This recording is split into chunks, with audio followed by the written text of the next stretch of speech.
A disturbing but eerily familiar trend. U of L Health says in just a few weeks' time, they've seen the number of patients hospitalized with COVID nearly double. Doctors say it's just too early to predict a surge in cases, but as Lauren Adams reports, they're urging everyone to roll up their sleeves and get a COVID vaccine or booster. Hopefully we won't have too bad of a season, but it's a possibility. Norton infectious disease specialist Dr. Paul Schultz says with the holidays fast approaching, now is the time to get vaccinated or boosted. And not only for COVID-19, but also the flu, which Governor Beshear said Thursday was getting ugly quick. The flu shot's going to work pretty well this year.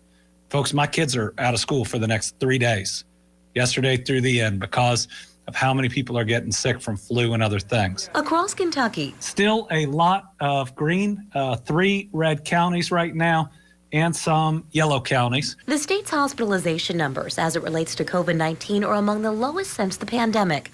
At Norton, 45 are hospitalized with COVID, with 5 in intensive care. And across the entire Baptist system, 66 are hospitalized, with 9 in the ICU. And those numbers haven't changed much in recent weeks. But here at U of L Health, a much different story. In just 3 weeks' time, the number of COVID patients has nearly doubled. Back on October 20th, there were 32 patients. And as of today, system-wide, there are 57 COVID patients. And while Dr. Jason Smith with U of L Health says cases have generally been more mild, those who are hospitalized aren't all elderly or have underlying health conditions. I think the new strain tends to be a little bit more unpredictable, and that folks you would think would probably be okay may wind up in the hospital, and some folks that you thought may need more supportive care sometimes can make it through the disease kind of differently. But doctors agree it's too early to classify this as a spike. They say in order to reverse what could be a trend, more people need to roll up their sleeves ahead of the holiday season.